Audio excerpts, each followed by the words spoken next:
Welcome to the Anime Audiophile Podcast. Please like and subscribe for more. Thank you. Demon Slayer. Signs from the Wind. Chapter 3. Flower and Beast. I know. Su. Ku. Inosuke. Ku. Yes. You did it. You said it. With a cry of delight, Inosuke somersaulted into the air. At long last, he'd succeeded in getting Nezuko to speak his name. When he'd been brought to Butterfly Mansion the previous afternoon to have his injuries treated, he'd learned that Nezuko was learning to talk again, and he'd been excited to teach her a few words. Boss still came out more like Boff, but now she could manage Inosuke. The short-tempered demon slayer had shown surprising patience in this endeavor, making his joy at success all that much greater. He was so excited his feet didn't touch the ground. After a number of somersaults, Inosuke made her say his name again, determined to make the newly vocal girl into a proper minion. Inosuke? Yeah. Inosuke.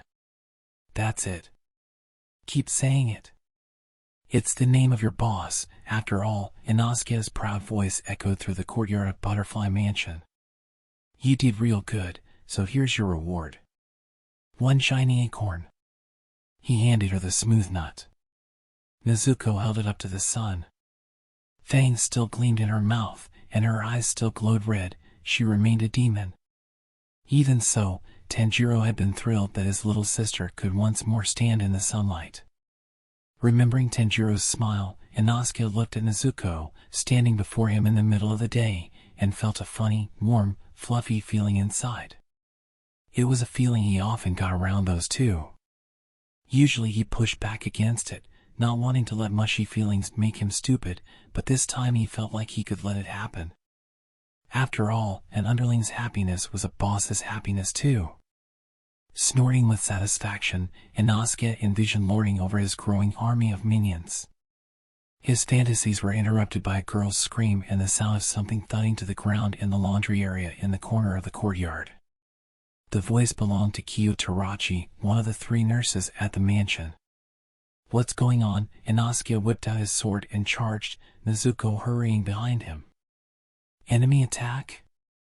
It turned out to be only the laundry pole falling. Freshly laundered sheets and nightclothes spilled across the ground, covered in dirt. Kiyo sat before the mess, weeping into her hands. Aoi Kenzaki and Kanao Tsuyuri tried to comfort her. Who did this? Inosuke demanded, still out for blood. His skin pimpled into gooseflesh. A demon? A crow, Aoi replied. Beneath his boar head, Inosuke scowled. A Kasugai crow? Of course not, Aoi snapped. Why would a Kasugai crow do something like this? It was an ordinary crow. An ordinary crow, until it tried to devour your face. Enough of your violent notions. Aoi rolled her eyes. It was raining for days, you see, and the laundry was piling up. Excited to wake up to a clear morning at last, the girls had set to work cleaning the mountain of dirty bedding and nightclothes. They'd finally finished the washing and were hanging the clean laundry out to dry when a crow swooped down out of nowhere and snatched Kiyo's hairpin. Kiyo lost her balance and fell, taking the laundry pole down with her. Hairpin, Inosuke frowned. That's some kind of fish? Can you eat it? Not fin, pin. See? Aoi gestured to the butterflies in her own hair. Now that it was pointed out to him, Inosuke could see one of the butterfly decorations was missing from Kiyo's head. But why was he supposed to care? He wouldn't even have noticed anything different if the girls hadn't made him look. What? That's all? The wind went out of his sails. She hurt? He grunted. No, said Aoi. Just scraped her knees a little. Right, Kiyo? Kiyo, still sobbing, bobbed her head. Kanao patted her back awkwardly. Nezuko followed Kanao's lead and stroked Kiyo's hair. It's okay, she said, clumsily trying to comfort the crying girl. Kiyo nodded gratefully. Inosuke started to feel that this was really stupid. Why was she even crying? She wasn't injured, and the bird hadn't taken anything important, like food. Quit crying, he snapped. It's just a thing, you know. Kiyo's shoulders hunched and her sobs rose to a yelp. Always sharp. Almond eyes narrowed at Inosuke. But the first to speak up was not Hoi, but quiet, cheerful Kanao. It is not, she said fiercely, splotches of indignant red blooming on her pale cheeks. That hairpin's not just a thing to Kiyo. It's a precious gift from our sister Kanao. It's proof that we're family. With that, Kanao turned on her heel and ran off. Inosuke gaped after her. Oh, Kanao, Kiyo whispered through her sobs. It's okay, Aoi-ku, as she helped the small girl up. Her eyes met Inosuke's. You want to start something? He braced himself. But Aoi only looked at him reproachfully and moved silently on. From injuries he'd sustained in the swordsmith village. Inosuke's face was that of a little boy telling his mother about some playground indignity. The Mohawk boy in the next bed groaned with disgust. I'm trying to sleep here. Make him pipe down, Tanjiro. He yanked the blankets over his head. In a flash, Inosuke was ready to start punching. Say that to my face, weirdo head. I'll take you. As always, Tanjiro was quick to smooth things over. So then what happened, Inosuke? Inosuke clicked his tongue dismissively and resettled himself on the bed. It wasn't the shrimp who's always yapping about something. It was the quiet one. She just blew up at me out of nowhere. So that's what happened. Girls, huh? Inosuke sat cross-legged on the bed where Tanjiro lay, recuperating from injuries he'd sustained in the swordsmith village. Inosuke's face was that of a little boy telling his mother about some playground indignity. The Mohawk boy in the next bed groaned with disgust. I'm trying to sleep here. Make him pipe down, Tanjiro. He yanked the blankets over his head. In a flash, Inosuke was ready to start punching. Say that to my face, weirdo head. I'll take you. As always, Tanjiro was quick to smooth things over. So then what happened, Inosuke?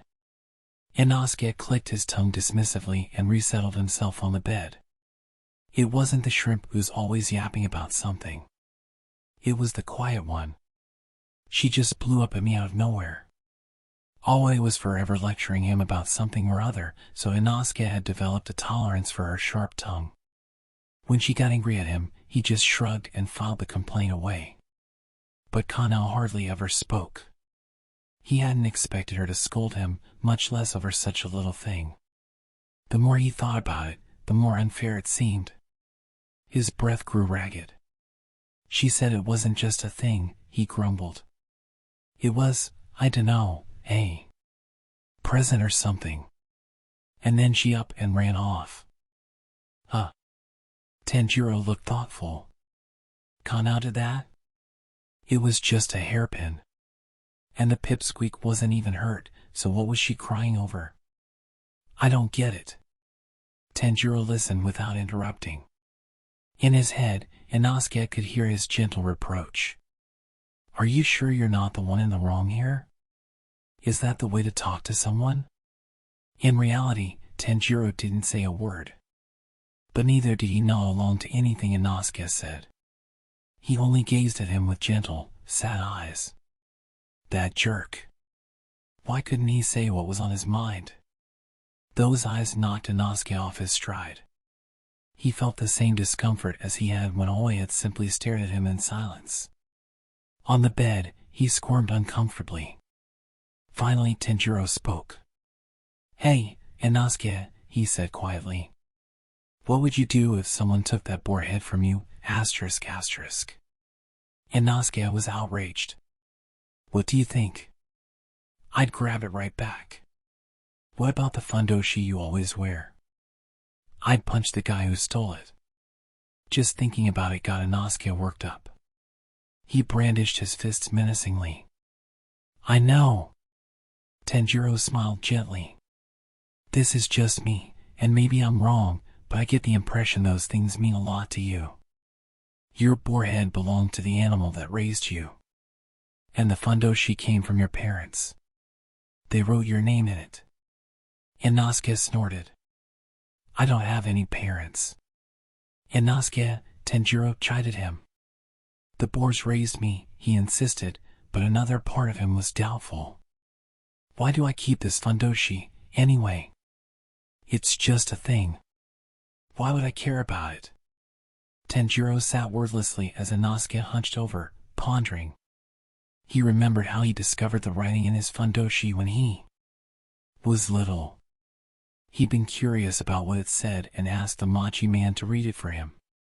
That was how he'd learned, for the first time, that his name was Inosuke Hashira. This is probably why your name, the old man had said. Your ma and pa gave it to you. Make sure you cherish it. Right. It's got my name on it. That's why it's important. So Gyro got me mixed up for a minute there. It's not the cloth that matters, he said. It's the name. I'd be in big trouble if I lost my own name. It's not like I can write it out myself. Tanjiro didn't argue the point. That's true. So let's put the fundoshi aside for a second. The boarhead, that's an important keepsake for you, right? Yeah, Inosuke nodded. I think that hairpin has the same kind of meaning for Kyo that the boarhead has for you. You mean she got it from her mom? Inosuke cocked his head to one side. Now that Tanjiro mentioned it, Kanao had said something about getting the pin from somebody important. Who was it again? Kani? Kinai?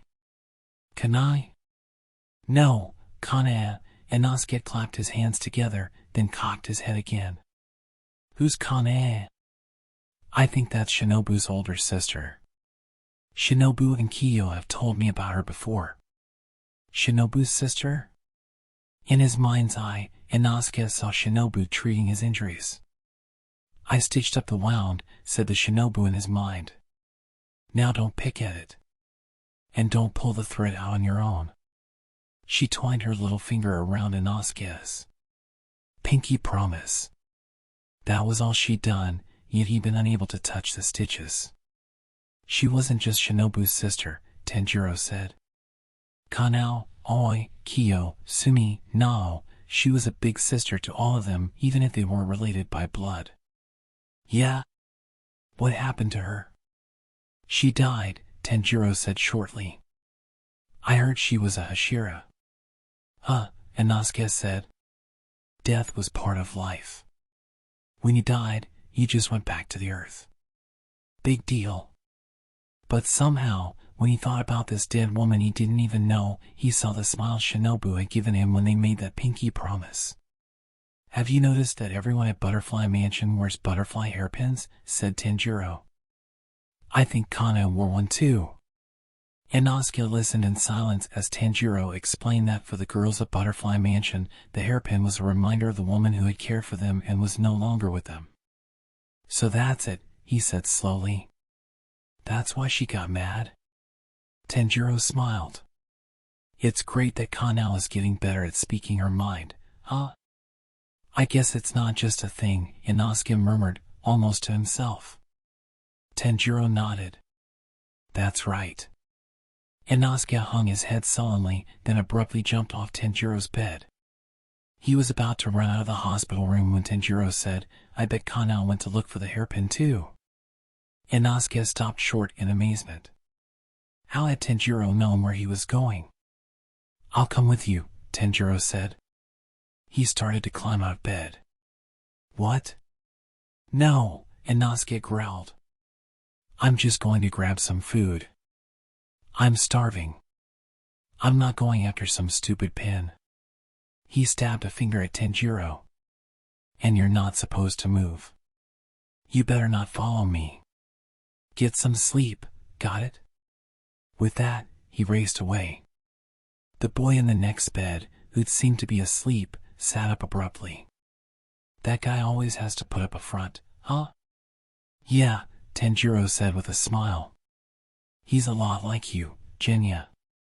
Me and the pig boy? Genya sputtered. I'll kill you. But Inosuke had no way of knowing about this exchange. He was already halfway down the hall. Roaring, Inosuke jumped from the porch with more force than was strictly necessary and landed on the ground with a mighty thump. Aoi, walking by with a basket of relaundered sheets, stopped and turned to stare. Sup, he said. Kyo, walking beside Aoi, shrank back and hid behind her sister. Aoi glanced at Kyo before turning back to Inosuke. What do you want? She said, her voice hard. Inosuke ignored the question and marched over to them. Aoi clutched the laundry basket protectively to her chest. Behind her, Kyo grabbed her apron strings. You remember where it went? He demanded. Aoi stared blankly. What? The crow that stole the Pee-wee's hairpin. Which way did it go? Oh. Aoi's arms relaxed around the laundry basket. She freed one hand and pointed. That way. It flew toward that big mountain. That way, huh? Inosuke's gaze followed Aoi's finger. He was about to run off again when a sudden thought stopped him. He pulled an acorn out of his pocket and held it out to Kyo. Here, he said roughly. The girl looked up at him hesitantly. Huh? It's my favorite acorn. It's super smooth, all shiny like a diamond. You can have it. Okay. Kyo tentatively stretched out a hand, and he set the gleaming acorn in her small palm. It's so pretty, she murmured. Her eyes were puffy and red. The lone butterfly pin in her hair, missing its partner, fluttered in the breeze. Sorry about before, Inosuke said. Kyo nodded timidly. With no further word, Inosuke started off in the direction the crow had flown. Inosuke. Aoi called out behind him. He stopped and glanced back to find her gazing at him thoughtfully. I only saw it for a second, so I'm not sure, she said. But I think the crow had a single white feather in its tail. Got it. Thanks for the tip. Aoi's face softened for a moment. Be careful. Yup. With that, Inosuke was in motion once more. Ahead of him, the mountain reddened in the setting sun. Arg. Where could it be? Kanao tramped around the mountain at a loss, searching for the crow that had flown off with Kyo's hairpin in its beak. It had been an ordinary-looking bird except for a flash of white in its tail. She chased it as best she could from the ground and was pretty sure it had landed halfway up the mountain. But as her search wore on with nothing to show for it, she grew less and less sure of what she'd seen. She peered up into the trees and sifted through the grass at her feet, but neither the crow nor the hairpin appeared. The sunlight streaming through the trees grew lower and redder. With the world around her dimming, Kanao began to panic. She had good night vision. She'd be able to continue searching even after the sun completely vanished. She was more concerned that staying out late would needlessly worry her sisters back at the mansion. But if she gave up and went home, Kyo's hairpin would likely be lost forever. Kyo. Kanao's throat tightened. Kyo was a cheerful girl, but she cried inconsolably, curled up and shuddering with sobs, at the theft of the hairpin. It reminded Kanao of the way she'd been when she first arrived at Butterfly Mansion. Kyo had cried often then. Her family had been snatched away by a demon, and she had trouble recovering from the shock. One thing or another would remind her of a lost loved one and make her burst into tears. Kanao remembered one afternoon in particular. She was sitting on the veranda, catching her breath after a training session, while Kyo crouched in the corner of the courtyard, sobbing quietly. Kanao was used to the new girl crying. She didn't think much of it.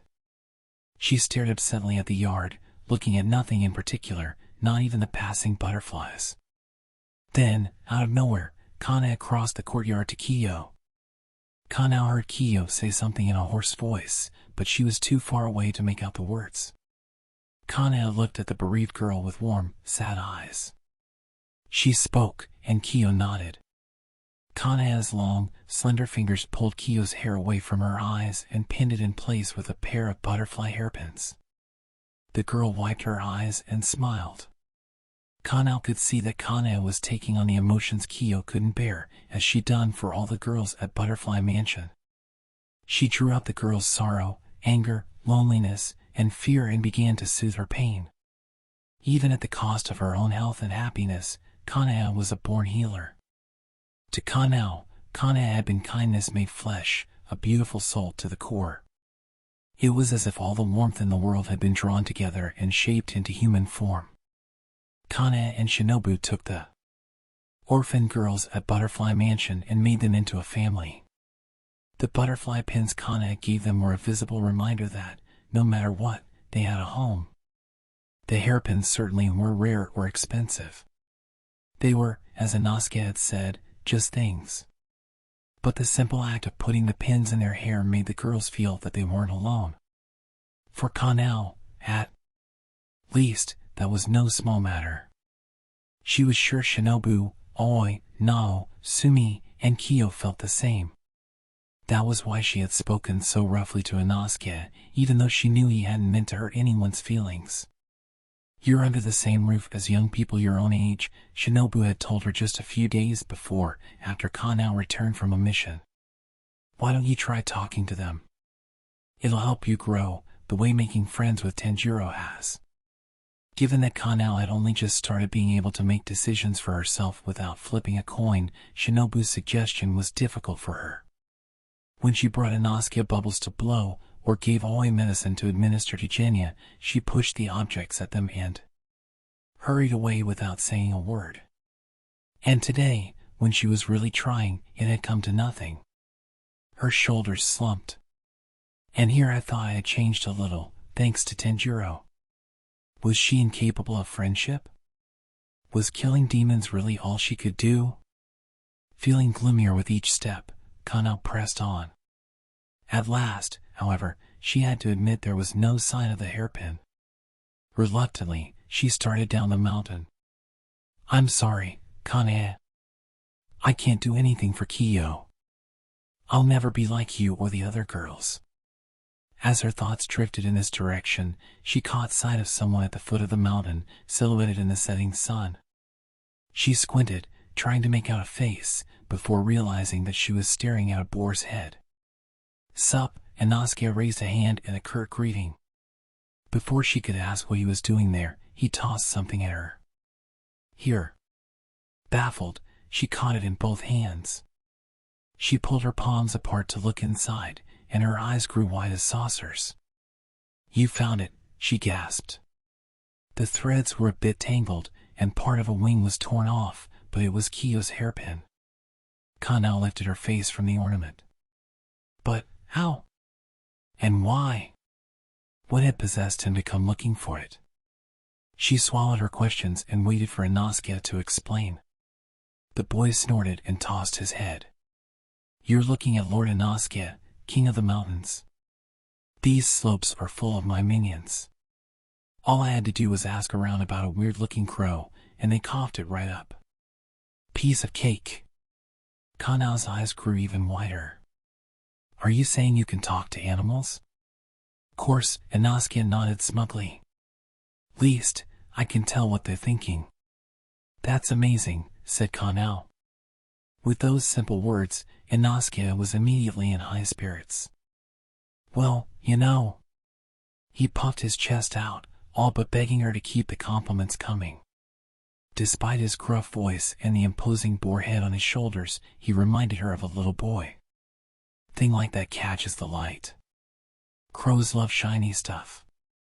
Kanao held the hairpin up. The sun had almost completely set, but the last of the evening light set the pale butterfly wings on fire. They really did glitter and shine. Dyed crimson in sunlight, the hairpin was very beautiful. In its reflection, she could almost see Kanae. Overcome with emotion, she squeezed the pin to her chest, being careful not to break it. "Look," she said, "I'm sorry for yelling at you before." "Huh? Where'd that come from?" "Thank you, Inosuke," Kanao bowed. Inosuke jumped in surprise. In the silence, Kanao realized it was the first time she ever called him by name. She felt strangely exposed, but it wasn't a bad feeling. "Why yup," Inosuke said at last. He thumped his chest. "I'm the boss, after all." Kanao nodded and handed the pin back to him. This was sure to bring Kiyo's smile back. The thought made her heart grow warmer. But Inosuke shook his head. "You give it to her." "But you found it." "It's a family thing, right?" Inosuke cut Kanao off. "Your family, so you give it to the pipsqueak." His voice was low, his tone rough. The boar's eyes stared blankly at her. And yet, in that moment, he seemed so very gentle. Kanao nodded. Inosuke stretched dramatically. "Wanna get going?" "Okay. I'm hungry." As if to lend credence to this statement, his stomach growled. Kanao hesitated. "If you want, we could stop and get some sweets on the way home." The town was a little out of their way, but if they hurried they could make it back before supper. Kanao could buy sweets for Inosuke and some of the crunchy senbei crackers Kiyo liked. "Nah," said Inosuke. "I'd rather have tempura right away. When we get back, you should fry some up." "What?" Kanao faltered at the unexpected response. "Tempura? Me?" Aoi, Kiyo, Sumi, and Nao handled the housework at Butterfly Mansion. Aoi channeled her dexterity into first-rate cooking skills, so she took charge of meals, with the other girls assisting her in turn. Kanao never got involved in cooking. She was slowly learning to make decisions, but she still had trouble taking the initiative, which made her a hindrance in the kitchen. When Kanao was alive, Kanao had once joined the other girls in preparing a spread for a flower viewing party, but even then she was relegated to the role of taste tester. The closest she'd come to preparing a meal was helping Kiyo boil some rice gruel when Tanjiro woke up from a coma after battling the upper rank 6 demon, but she'd been helpless without Kiyo's instructions. "I'm not much of a cook," she began. "When we get home, all I can. It'll help you grow, the way making friends with Tanjiro has." She heard Shinobu's voice in her head. And Kanae's gentle laughter. Kanao pushed back the words she'd been about to say. "Teach me, and we'll make it." She smiled up at Inosuke. That evening, Kanao made tempura under Aoi's watchful supervision. Somehow it ended up both burned and raw. Nevertheless, Inosuke lustily devoured the pile of fried vegetables and seafood, crying, "So good. More." Kiyo, her stolen butterfly once more in her hair, played with a shiny acorn. "Guess which hand it's in," she said to Nezuko, thrusting out 2 small fists. Nezuko's eyes flicked back and forth. "This one," she finally cried. Kiyo giggled. "Too bad. It was in this hand." "Not again." As they watched the girls play, Nao and Sumi puffed up their cheeks with jealousy. "No fair, Inosuke," said Nao. "Please give us shiny acorns too." Sumi pleaded. Aoi arranged plates for Tanjiro and Jinya on a tray, already lost in plans for the next day's cooking. The only way to salvage Kanao's tempura was to cut it up into small pieces, serve them on rice, and pour tea over the whole thing. Shinobu watched them all with love. When her eyes met Kanao's, she smiled, and warmth filled Kanao's heart. She wished the moment could last forever, that the joy she felt would never end. "Inosuke. Hold on tight." Kanao tucked herself under Inosuke and dragged him to his feet. His muscled body was heavier than she'd imagined. She staggered briefly under her own injuries. She braced her legs and concentrated on staying upright. In this room in the Infinity Castle, she and Inosuke had managed to defeat the upper rank 2 demon, but only after Shinobu made the ultimate sacrifice. They were both badly injured. Kanao had lost almost all the vision in her right eye, and Inosuke was covered in gashes and blood. She paused long enough to stitch and bandage the bloodiest wounds, but it was a miracle they were still standing. Even so, they had to keep moving forward. Half dragging herself and Inosuke, she forced herself into the hallway. The boar's head had fallen from Inosuke's face, and he was weeping like a child. He'd just learned, after a lifetime of believing that his human parents had abandoned him, that his mother had been killed defending his life. At the sound of his sobs, Kanao felt her own tears welling up again. Shinobu. She tried not to cry. The inside of her nose prickled, and her vision blurred. You know. Even Inosuke's voice was weak, very unlike his usual cocky snort. When we first met, I thought I'd seen Shinobu somewhere before. But that wasn't it. He took a deep breath, and more tears streamed down his cheeks. Shinobu, looks like my mom. At the sound of Shinobu's name, Kanao could no longer hold back her own tears. She prayed that wherever Shinobu was now, she could at last be reunited with Kane. Don't start crying on me, Inosuke told her. Well, then, don't you cry, she sniffed. I'm not crying. The obstinate bellow returned. Inosuke pushed her arm away, jammed his boar head back on, and started to rip off the bandages she had just applied. Kanao grabbed his arm. You can't take those off.